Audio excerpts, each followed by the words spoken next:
किसान भाइयों नमस्कार। चंद्रयान-3 23 अगस्त 2023 को भारत के वैज्ञानिकों द्वारा चंद्रमा पर सफलतापूर्वक शाम 6:04 पर उतारा गया। चंद्रयान 1, 2, 3 के बारे में पूरी जानकारी इसरो के वैज्ञानिकों द्वारा सुनिए। के बीच बहुत ही महीन अंतर होता है, जिससे कि एक मिशन सफल या असफल होता है। लेकिन ना हम थके ना हम हारे। हमने पिछली कमियों को सुधारते हुए आज पूरी तरह से आश्वस्त किया है कि लैंडर मॉड्यूल निश्चित तौर पे चंद्रमा के सतह पर सेफ और सॉफ्ट लैंडिंग करेगा। सभी दर्शकों के जानकारी के लिए अब हम इसरो के अब तक के सभी लूनर मिशंस को संक्षिप्त विवरण प्रस्तुत करेंगे। जी हाँ, इसरो का पहला मून मिशन चंद्रयान-1 अक्टूबर 2008 में PSLV रॉकेट के द्वारा सफलतापूर्वक प्रक्षेपित किया गया था। चंद्रयान-1 ने चंद्रमा के सतह पर पानी की खोज करके पहले ही इतिहास रच चुका है। यही कारण है कि आजकल विश्व के तमाम अंतरिक्ष वैज्ञानिक और स्पेस एजेंसियां चंद्रमा को और करीब से जानने के लिए उत्सुक दिख रही हैं। अगर हम बात करें चंद्रयान-2 की, जो इसरो का दूसरा मिशन है, जुलाई 2019 में इसरो के सबसे ताकतवर रॉकेट LVM-3 द्वारा सफलतापूर्वक प्रक्षेपित किया गया था। और आज भी लगभग 4 साल बाद यह चंद्रमा के 100 किलोमीटर के सर्कुलर ऑर्बिट में घूमते हुए बहुत ही उत्तम क्वालिटी का डेटा प्रदान कर रहा है।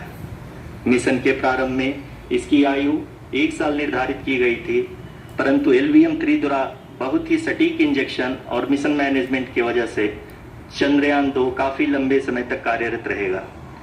अब तक चंद्रयान-2 चंद्रमा के लगभग सभी भागों का चित्र ले चुका है। इसका एक बहुत ही महत्वपूर्ण पेलोड OHRC यानी कि ऑर्बिटर हाई रेजोल्यूशन कैमरा विश्व का सबसे बेहतरीन कैमरा है, जो कि चंद्रमा के सतह का लगातार पिक्चर भेज रहा है।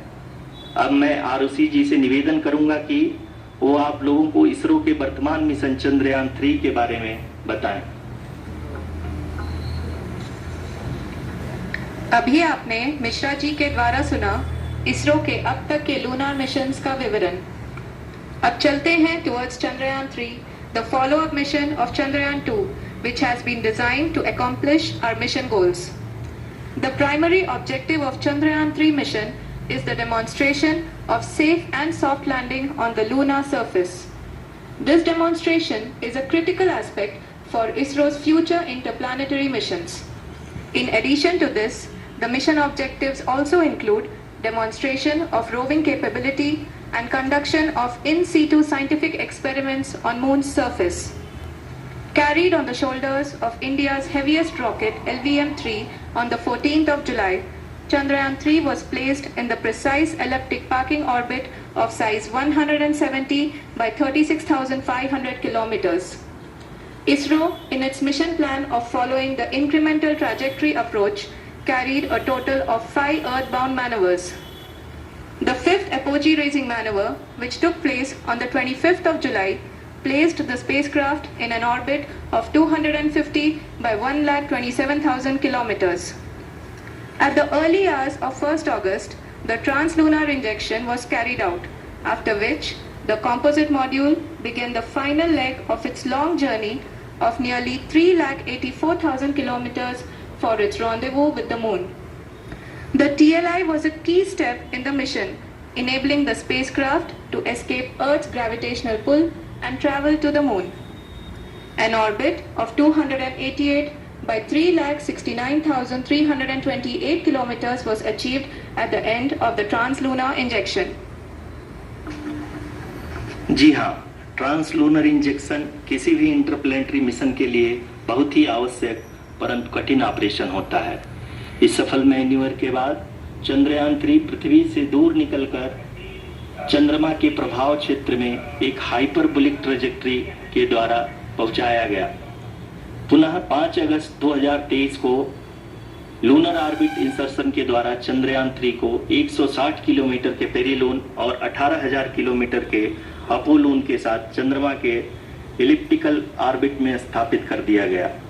TLI के तरह LOI भी एक बहुत जटिल ऑपरेशन होता है। इसमें हमें यह ध्यान देना आवश्यक होता है कि उपग्रह के वेगमान को एक निश्चित बिंदु से घटाया जा सके। अन्यथा उपग्रह चंद्रमा के प्रभाव क्षेत्र से बाहर निकल जाएगा। LOI के सफलतापूर्वक परिचालन के बाद चंद्रयान 3 की कक्षा को 4 बार और परिवर्तित किया गया। इस दौरान चंद्रमा की अधिकतम ऊंचाई को घटाकर 160 किलोमीटर कर दिया गया।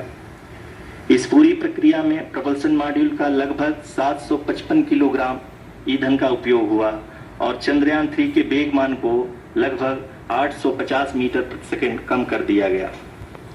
लैंडर मॉड्यूल को लगभग 150 किलोमीटर के सर्कुलर ऑर्बिट में स्थापित करने के बाद 17 अगस्त 2023 को प्रपल्सन मॉड्यूल से अलग कर दिया गया। पुनः लैंडर मॉड्यूल के ऑर्बिट को 2 द्विपृष्ठ मैन्यूवर्स के द्वारा 150 किलोमीटर के सर्कुलर ऑर्बिट से घटाकर 25 × 130 किलोमीटर के एलिप्टिकल ऑर्बिट में स्थापित कर दिया गया। इस दौरान यह भी सुनिश्चित कर दिया गया कि 800 न्यूटन के चारों थ्रोटल थ्रस्टर्स पावर डिसेंट के समय किसी भी चुनौती का सामना कर सकें। लैंडर मॉड्यूल इस ऑर्बिट में 4 दिन तक चंद्रमा की परिक्रमा करता रहा ताकि इसके सभी सब सिस्टम को पावर डिसेंट से पहले कार्यात्मक रूप से वेरीफाई और वैलिडेट किया जा सके। इस दौरान चंद्रयान 2 और लैंडर मॉड्यूल की आपस में बातचीत भी हो चुकी है और संक्षेप में अब तक की यात्रा की बात करें तो लैंडर मॉड्यूल अब तक 21 बार पृथ्वी के और लगभग 120 बार चंद्रमा का चक्कर लगा चुका है और इस पूरी यात्रा में लगभग 55 लाख किलोमीटर की यात्रा भी पूरी कर चुका है। अब तक के इस पूरे अभियान में यह भी सुनिश्चित किया गया कि सारे ऑर्बिट मैन्यूवर्स इस प्रकार किए जाएं कि लैंडिंग साइट पावर डिसेंट की शुरुआत से ही लैंडर के ऑर्बिटल प्लेन में बना रहे।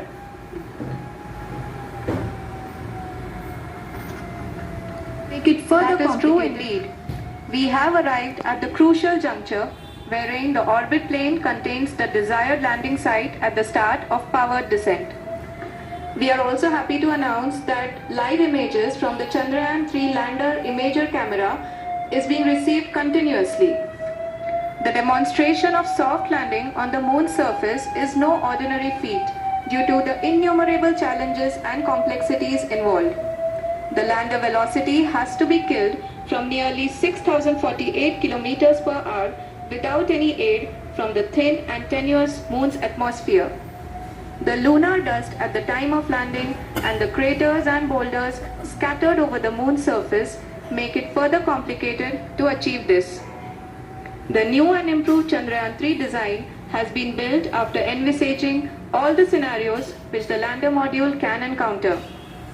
With several software improvements, provision for full-level redundancies, a plethora of special tests, namely the integrated hot test, integrated cold test, and lander leg drop tests were carried out for the lander module. The success of these tests has provided great confidence in the performance of all the onboard sensors, propulsion system, and associated guidance, control, and navigation algorithms. The key findings during the tests have enabled to improve the overall system performance. The largely unexplored south pole of the moon has been chosen as the intended landing site since there is a possibility of finding ice and other minerals which would be vital resources for future explorers. Apart from continuing investigations pioneered by Chandrayaan 1 and Chandrayaan 2, the Chandrayaan 3 mission will also provide invaluable data to the science community around the world. Let us give our viewers a glimpse on the configuration of Chandrayaan 3 mission.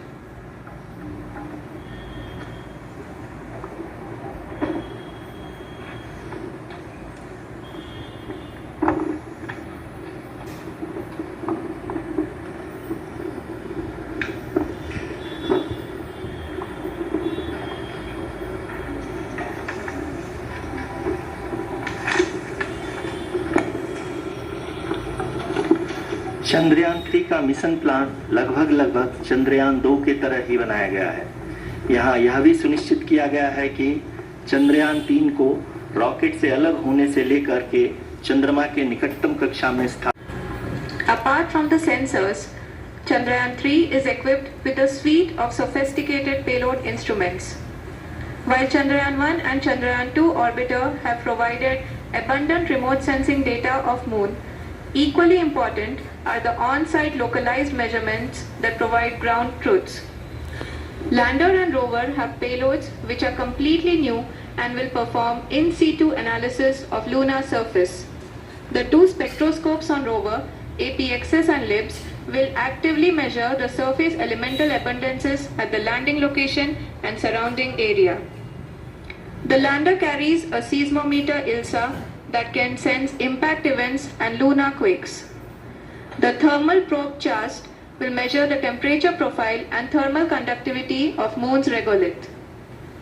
The Rambha payload will carry out lunar ionosphere studies, while the laser retroreflector array shall be a passive location indicator for future spacecraft equipped with laser altimeter. The propulsion module has not been left behind, and an experimental shape payload has been added to it as a value addition. It will help in understanding the nature and characteristics of water-rich planets and will also aid in the future study of potentially habitable exoplanets. We are minutes away from the start of powered descent. The entire powered descent shall be carried out by the onboard autonomous landing sequencer or ALS, which is a series of instructions preloaded to the lander module.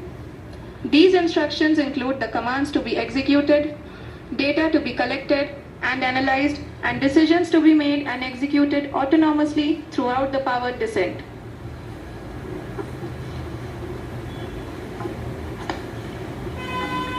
जी हाँ, अब हम power descent के बहुत ही करीब आ चुके हैं।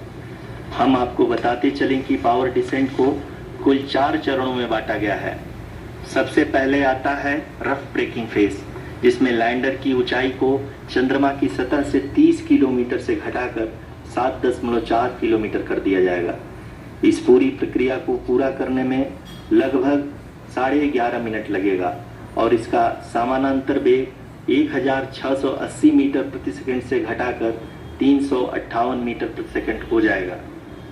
यदि आपको यह वीडियो पसंद आया हो तो इसको सब्सक्राइब करिए, शेयर करिए और इसी के साथ बहुत बहुत धन्यवाद।